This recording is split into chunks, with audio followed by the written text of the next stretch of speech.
Hey, love, welcome back to the show. Today, I have a really special guest joining us, someone who truly inspires me with her heart, her story, and her mission to help women thrive in their marriages. I'm so excited to introduce you to Bibi, the incredible woman behind wivesthrive.co.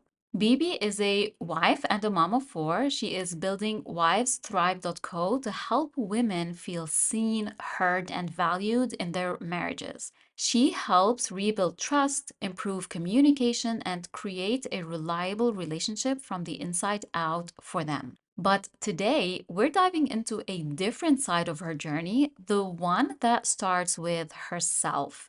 In this episode, Bibi will share her powerful story of healing her relationship with food and how that transformation impacted her life and work as an entrepreneur. We'll explore why your relationship with food is about so much more than just what you eat. It's really about how you show up for yourself and ultimately for your business. If you've ever felt like your energy, your focus, or even your confidence is holding you back in your work, this conversation is for you. This conversation I'm having with Bibi is such an insightful one on nourishment and self care. It's inspiring and very essential for every business owner looking to thrive in their business and life. Let's dive into this amazing conversation with Bibi. Welcome to A Journey with Food, Body, and Life, the podcast for self led women ready to optimize their nourishment and heal their eating challenges without dieting or restriction to thrive in business and life. I'm Haneen, a certified eating psychology coach, here to help you fuel your body and mind for success. Join me each week for guidance on your journey to optimize your nourishment and skyrocket in your business and life. Hello, everyone. Today we have a very special guest. Her name is Bibi, and she is a marriage counselor or marriage coach for women. We are going to have an incredible conversation because this is part of every entrepreneur's journey, which is her relationship with food and how it impacts how she's showing up in business. So thank you, Bibi, for coming to my podcast. By the way, you are officially the first host. So this is incredible. Thank you so much for joining. So please go ahead and introduce yourself to our listeners. Thank you so much for having me. What an honor, the first one. Yes, I am Bibi. I was born and raised in Germany, and now I've been living in the US for the last 20 years, over 20 years, where I met my husband and where I am currently have my family, four kids, and do my business. Yeah. Would you like to share a little bit about your business? That would be interesting. Yeah, so my business is I had to watch so many of my friends and family and online marriages fall apart. Hmm. And I know that what my husband and I have, everyone can have. It's we didn't get lucky. We had a wonderful support system at the beginning who said, like his grandparents who gave us this really incredible marriage advice. And that shaped our marriage. And now it is my mission, it is my hope to be able to help wives transform their marriages. So as a coach, I work one-on-one with the wives to change their mindset, to change their beliefs, and to be the change that they want to see in their marriage. Oh, this is incredible. This is amazing, honestly. That Thank is so you. nice. Okay, thank you for introducing yourself. So let's get into our conversation. I know we've been back and forth talking about this like on social media when it comes to our relationship with food and how we show up with food and how it impacts not just our health but also how we are showing up in our business.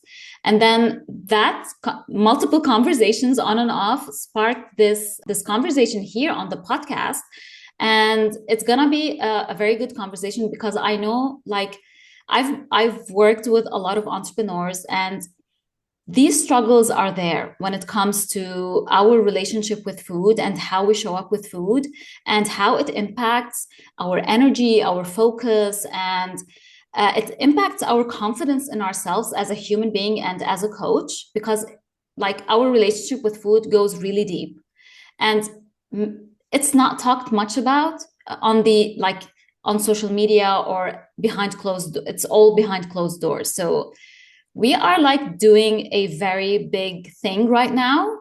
We are opening up about vulnerable topics that not a lot of entrepreneurs and coaches out there really talk about. So I know this might be vulnerable, but we are the like leading this conversation, and I'm really glad that we're doing it.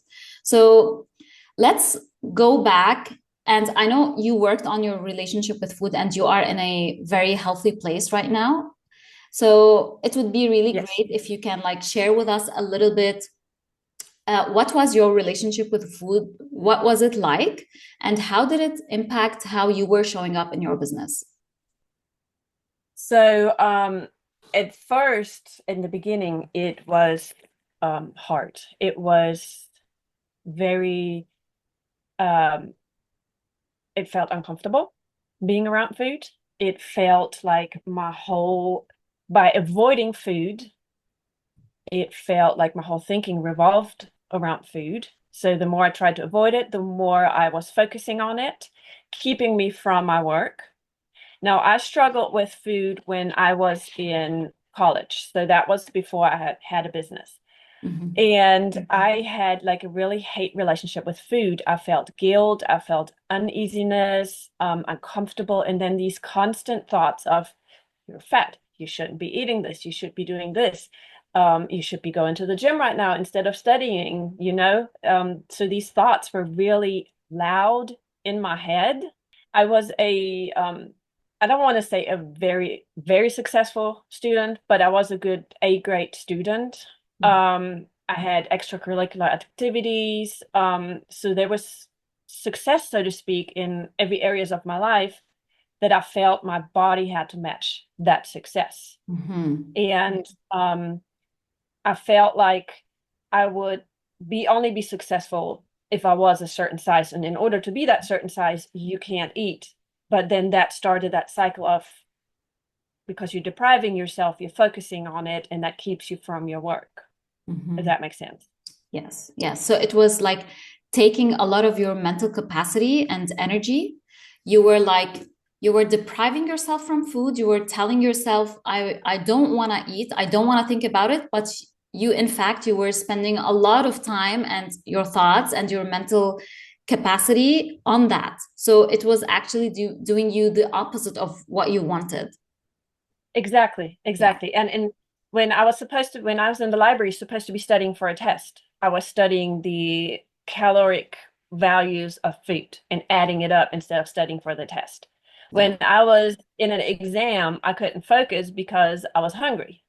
Oh, And yeah. also something that I always remembered is I was always cold. Oh, wow. Yeah. Because of your body just is not insulated enough and all the energy goes somewhere else. So I was always cold. I felt like I never could get warm. And that also impacted how I would study and how comfortable I was. Hmm. Yeah, that is huge. It's like we always relate food to our weight and how we look Mhm. like from the outside, but in fact, our bodies need food not to fit into like a specific size or shape. Our bodies need food to like feel energetic, to not be cold, to have good functioning in our bodies and a lot of other internal functions. But unfortunately, because of the diet culture and because of all these trends and dieting and whatnot, now we link food to something external and we're Mhm. giving it value that is related to who we are as a person, and not to just stick with the actual value of why we're eating, and that is to survive and to thrive in our bodies. And Exactly. then the struggles that, you put a lot of energy and effort into desiring something related to your food and your body that was mostly mental. So it's like it's the same thing when it comes to our businesses. If we like have a money issue or we struggle with money the whole time, we're like needy of money, and then we create this block and this negative energy and lack when it comes to our relationship with money and the outcomes, the financial outcomes that we're having in our businesses. It's mostly mental, and it's mostly how we're thinking about it and how we're relating to it, and the thoughts that we're creating in our heads and believing that Mhm. are creating that shortage, let's say, or that financial situation that we're in. So, in most cases, it's the same thing when it comes to our relationship with food. It's like we build these thoughts that I should not eat because I want to fit in this size, and I should not, I should exercise more, I should be in a calorie deficit, I should count the calories and whatnot. And then that is actually keeping us from reaching that healthy place with our food and body experiences. Okay, so what was the turning point where it's like the alarm clock that told you, okay, there is something not working right in here and I should be like moving in a different direction? So it was actually kind of gradual. Mhm. But the clear beginning started when I met my now husband and his family, because I felt loved. I'm not saying my parents don't love me, but they have a different way of showing it. Mhm. And their way of showing, my in-laws' way of showing, was completely different than what I've grown up. So I felt like I didn't have to be a certain size to be loved. And that was the starting point of when things started changing, developing, and then eventually getting better. That is incredible. Yeah. So it's like it didn't have to do anything um with food. Mm-mm. It wasn't related to, oh wow, now I have more self-control. So it actually had nothing to do with food. It was just Yeah, it was a mindset shift because the yes. scenery, let's say, changed, or you were in a different environment in terms of your relationships, and just Hmm. something sparked inside and took the love equation out of your external body. And then you felt loved not because you fitted a specific size or shape or look or whatever. You were loved just because it's you. You're Bibi. You are loved the Yeah, way you are. yeah. Yeah. And then from there it shifted to, instead of studying how much calories I ate a day, I started focusing on getting all my nutrients for every day. And then all of a sudden I started feeling better. Like I had more clarity. I felt full. I could walk by and I still can. I can walk by a piece of chocolate cake or a candy or anything and have no desire for it because my body has all the nutrients that it needs and it doesn't need that what I deprived it at first. Incredible. And that's when I realized, I was like, wow, I can feel good, I can operate, and I'm completely happy. I'm completely in love with my body now the way it is. So, in a way, you changed your perception towards your Mhm. body through nourishing your body well, adding to the fact that you started to feel the love. You started receiving the love, not based on your physical body, but based on who you are as a person. Adding to that, when you started to nourish yourself properly, now the cravings lessened. Now the desire to eat the foods that you used to think are bad and you were depriving yourself from them. And that way of dealing with it only made you think more about them and crave them even more. And sometimes like overeating or whatever. So Mhm.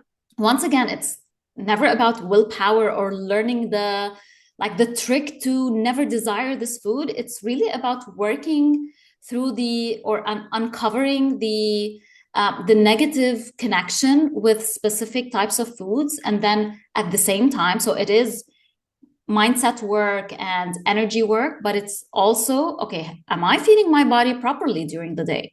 Because if I'm Hmm. not, my body will open up my appetite and just scream for anything it sees in front of it and would desire the foods that will give it like the quick energy.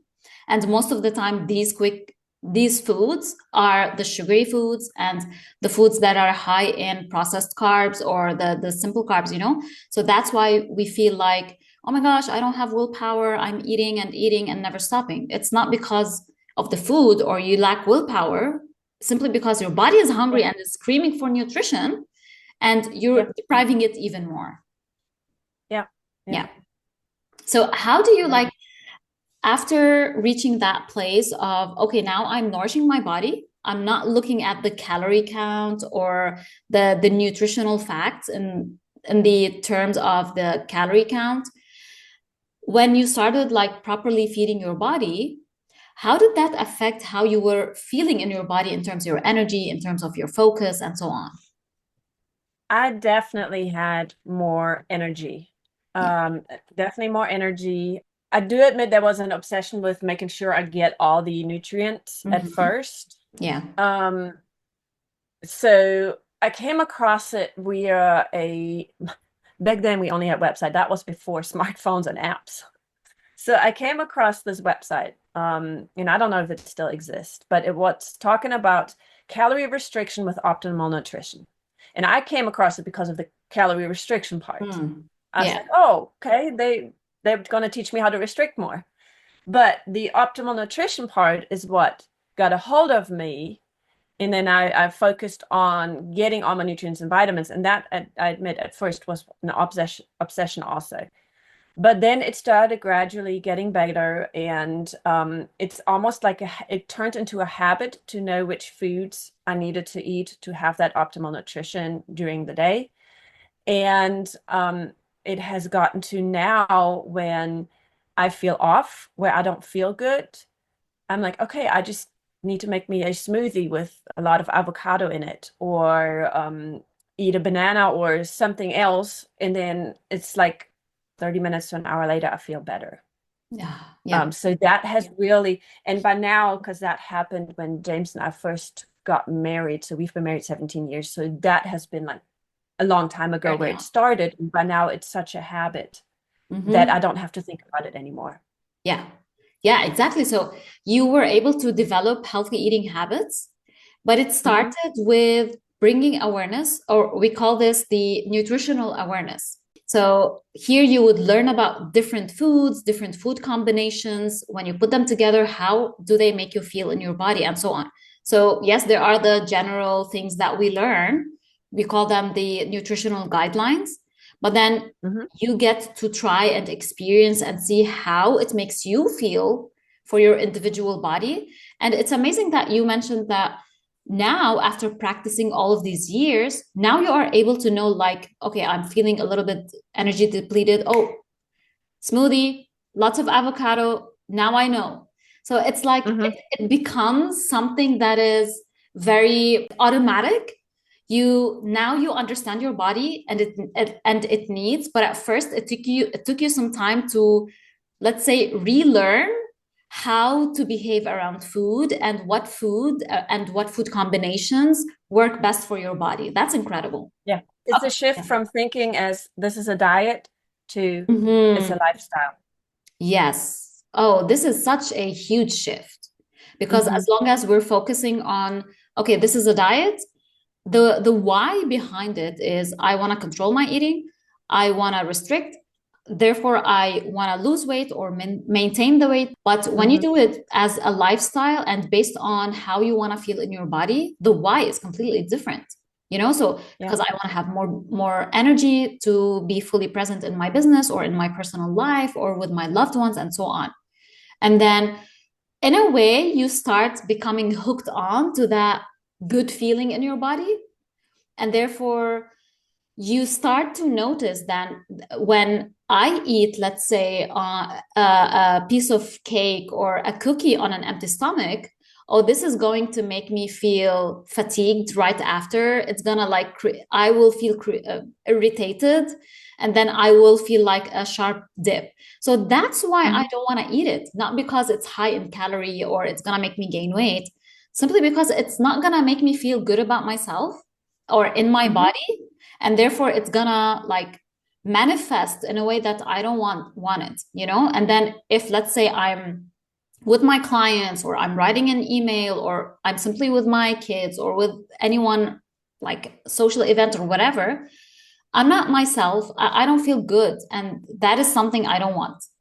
So then the reasons why I eat or don't eat that sugary treat or whatever it is, it's because I understand my body and I want to feel really good in my body.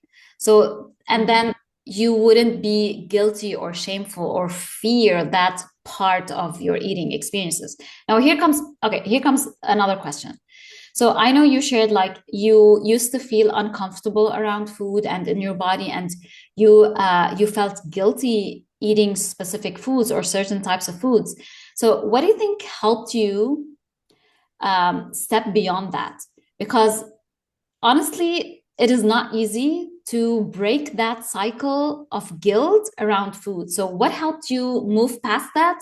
Or what were like, where are you at right now and what helped you reach that?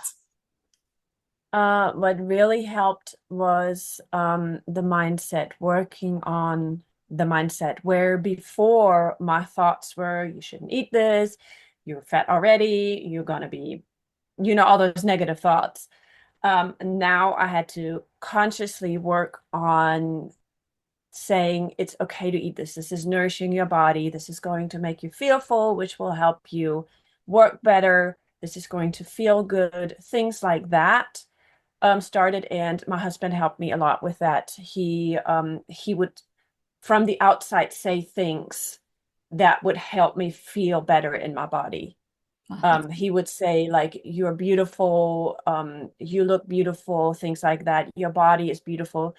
He would, from the outside, reassure me Mhm. that it's good, that the changes are good. And honestly, um, I don't weigh very much more than I did during my college years. Maybe 10, 15 pounds more than what I did during college. But I feel so much better than I did during that time. And it's all in the thinking. And what I realized was the environment that I came out of, that I grew up in, had a lot to do with how I felt, how I was made to feel. Um, because controlling what I ate was a little bit of having control when other people on the outside were controlling me. They just wanted what was best for us, Yeah. but it had an effect on us. Um, And so eating and not eating was a way that I could control at least a little bit of my surroundings. And I realized that when I left that surrounding, I realized that that was probably a big root cause of my struggles. And then I was able to work with my thoughts, turning them into better thoughts, into positive thoughts, into thoughts of love and well-being. And that was, I would say, that was a big part of the work. Yeah. That is incredible. I'm like, I have goosebumps right now. Oh, That is so good. So like if we wanna like put them into three parts, the first one was getting out of the environment that was influencing how mhm, you perceived food and your body, and then what is right and what is wrong. And I know like it is not always easy to like get ourselves out of an environment.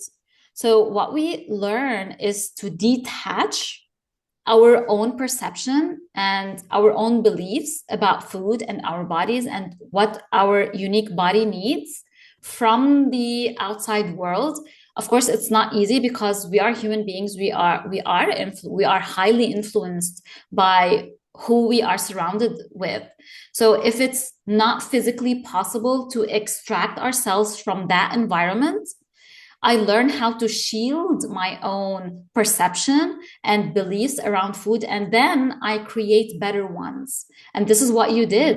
You shifted your way of thinking and you started talking positive things to yourself instead of the old narrative that you were on repeat thinking about that was actually coming from the environment that you were in. So these Mhm. old patterns, they're not the true story. They're just Yeah. the Learn to influence. speak a new truth. Hmm. Yes, yes. And then because I see this with a lot of my clients, they're like, okay, so I will just trick my brain to think that I'm beautiful and I'm good enough. And I'm like, you're not tricking your brain. That is the reality. That is the truth. You are Hmm. deciding to believe the truth and you are letting Yes. go of a false perception of who you think you were. So that is a huge mindset shift, and then you're getting the affirmation and the reassurance from a loved one who knows that this is important for you. So it is incredible to see that how you were in an environment that was negatively influencing your body image and the way you were eating, and then being in an environment that supported you to have a better relationship with food. So at some point, for the listeners and for everyone who is tuning into this episode, can you find that person who can support you along your journey with Yeah. overcoming your challenges or working on the different parts of your eating experiences? You get to decide if this person is negatively or positively or maybe in a neutral way impacting you and your perception of your own body and the way you're eating.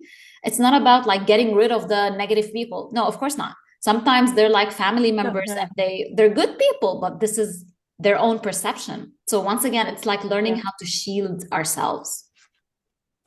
I think what helps, if especially if you can't leave that environment, is knowing that they're fighting their own fights.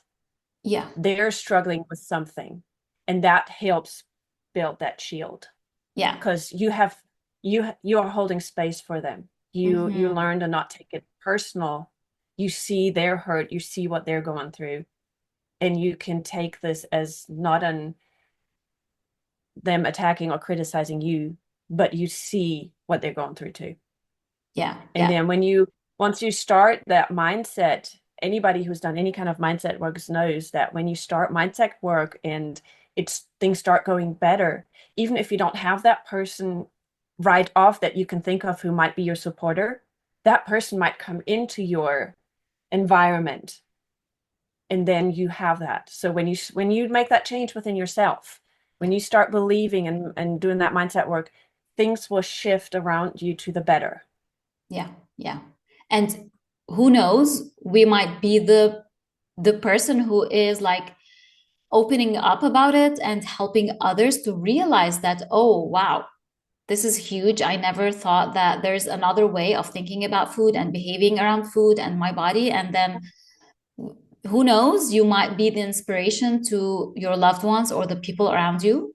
And then, as you said, when we start working on ourselves and do the inner work, then things start shifting around us, maybe to the better, maybe I don't know, influencing and impacting others. That is amazing. Yeah, Yeah. yeah. Now, looking at us being entrepreneurs, and we're running our businesses, and at the same time, we're holding a lot of other responsibilities like our families and homeschooling, maybe, or just following up with our kids' education and whatnot. How do you manage to balance your nourishment with the busy life that you have? So it started with making a plan. Uh-huh. I have a Pinterest board with ideas for breakfast, lunch, and dinner that just are quick and easy and have hit all the targets I need. And I go to that, and then I usually make sure that I have those foods throughout the week at home. And by now, our lifestyle, our diet has evolved so much that this is usually what we eat, and all that is, I have it at home at any time. What I also do is I cook ahead. Hmm. I came from a big family, and when James and I first got married, I cooked still big. It was so hard for me to cook smaller and smaller batches. So I cook in bigger batches, and then those, because it's already a good meal, I have those for leftovers during the week. Or if the kids are hungry, I can give them some of that because it still hits their nutritional targets as well. So having a good meal plan is what helps. Having a good plan, having making sure you have the ingredients at home, and then not being afraid of eating leftovers, cooking a little bit bigger and having leftovers, and that is completely okay. Yeah, that's incredible that you said like don't be afraid to have like extra servings, you know? It's like we always try to like think about, okay, so I'm cooking for four people. This is the meal. This is how much I'm making. But how about I double that and then Hmm. have it for 2 days? This Yeah, is such yeah, a this exactly. is such a smart way of doing it. It's like you're getting the same nutritional information, you're getting the Hmm. same macros this today and tomorrow. It's like you're not the next day you're not like eating whatever. No, it's like well prepped, it is balanced, it is very nutritional, so why not? I think that this Hmm. is one of the best tips and strategies for us as entrepreneurs, because like if we're not doing that, we are eating whatever, and then we're feeling guilty about that, and Yeah. then we're feeling guilty about not feeding our and not fueling the health of our loved ones. So it's like so that is a very good strategy. And I always also share that to reach optimal nourishment, we have to have a nourishment plan. Without that, we Yeah. really cannot hit, like you said, hit our nutritional targets and whatnot. So it's like it's the same thing in our business. I can love my business, I can have all the passion and all the positive thinking, but if I don't have a strategy in mind, if I don't have a plan, a proper plan, how am I going to go around my offers or my I don't know what marketing strategy, or to have this process of onboarding clients and then moving with them? So strategy is important, and we want that Hmm. strategy, but we also need to keep in mind that it is different from one person to the other. So maybe your plan Hmm. doesn't work with me, my plan doesn't work with you. There's nothing wrong with that as long as it is working for you. It is providing you with Yeah. the energy and the focus and the mental clarity that, oh, I know what I'm eating today, instead of, oh my gosh, what should I eat today? You know? Yeah. Yeah. Yeah. Yeah. So what advice would you give like right now for our listeners if they are struggling to like find the time to cook? Because once again, this is one of the things that I hear on repeat. It's like I'm super busy, I don't have time to prep and cook. So what Hmm. like from your own personal experience with meal prepping and planning and nourishing your body, what would be that advice? So, I would say to look at it as not a diet, but a lifestyle, and start small. Start with optimizing your breakfast first, and then move to the next. Make that a habit. And then when it's the habit, like let's say a week or so later, start with the next. So small steps, and then you'll see the win, because that still helps. You don't have to be 100% perfect right at the beginning. Small steps help and will make you better. I would definitely advise them to get help and guidance if they need to, because it can be overwhelming and it can send you down a rabbit hole that you might not want to go down. So don't shy away from getting the help that you need. And then overall, just have fun with it. Life is supposed to be fun. Have fun with it. Don't stress too much over the food, over when you're gonna cook. Just if you see you have like a couple of hours on a Sunday afternoon, yeah, why not? We'll get in the kitchen and cook a little bit for the week. Even if it's just a meal for the next 2 days, great. You have the next 2 days taken care of. You don't have to get the whole week. Just small steps and have fun with it. I think that is important. Yeah. Oh, this is so good. So, we sometimes we over exaggerate in our heads that, oh my gosh, if I want to commit to my nourishment, I have to have a plan. I have to cook. I have to make sure that I'm including everything, the macros, the whatnot. And then it's like, it's huge in my head. And then, Hmm. oh, and if I'm planning it and doing the whole thing, I have to stick with it because if not, all my efforts are gone waste. And okay, as long as I'm doing this, let me shed a couple of pounds, so it's like Yeah. it Yeah. becomes huge in our heads and like, okay, I give up. So Yeah. as you Yeah. No, said, that's it. Don't give up. yes, yes, Yeah. If you notice you're falling off the bandwagon, just pick yourself up and next amazing. step, start again. Yes. And what helps is that what you said, take it one step at a time. So, Yeah. this reminded me of the notion when it comes to like dieting, it's either you are eating right or you're eating wrong. So if you're eating right, you are counting all the calories, eating only healthy food, you're not eating unhealthy foods and whatnot. And if you're not on the right track, you are eating whatever, overeating at night, not Mhm. focusing on like what you're having and whatnot. So it's like the all or nothing thinking. When it comes to if you build a healthy relationship with food, this is not part of the equation. So it's not like I'm either all in or, okay, I'm just eating whatever and I'm feeling miserable.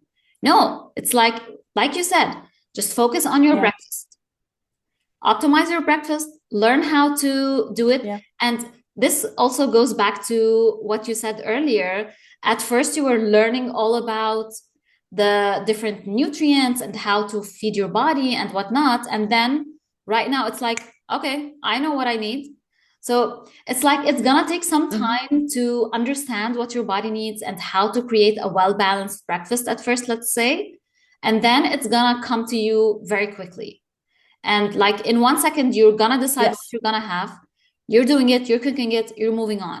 At first, it might take a little bit Hmm. more time. This is very normal. You're learning a new skill. You're dedicating yourself to being accountable to something you haven't been accountable to, or maybe you were on and off for so long. So it's okay for it to take a little bit of extra time and effort at first. But once you master that part, move to the next step. So, okay, now I want to think Hmm. about my lunch. Let me learn how to optimize that and so on and so forth. So it's Yeah. like Yeah. my friend today was like 2 steps forward, 1 step back, but you still got a 1 step forward. So that is incredible. Yeah. Exactly, Yeah. right? Yes. So we make it very big and huge in our heads, and the right way to deal with it is to chunk it down and to move one Mhm. step at a time.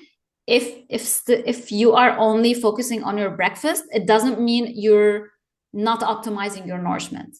This is the step that you need right now, and by that you are optimizing your nourishment.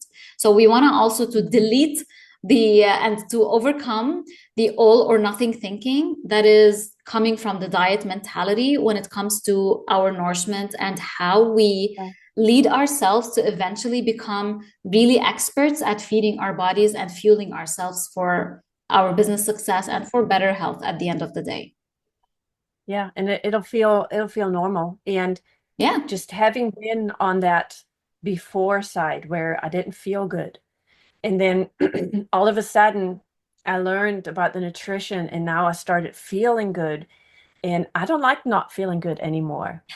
It is so good. And with it having been a habit now, I do not want to go back to that before. And I hope that whoever's listening will realize that you're going to feel amazing. You're going to feel so good. It's going to come natural. Everything is going to be easier.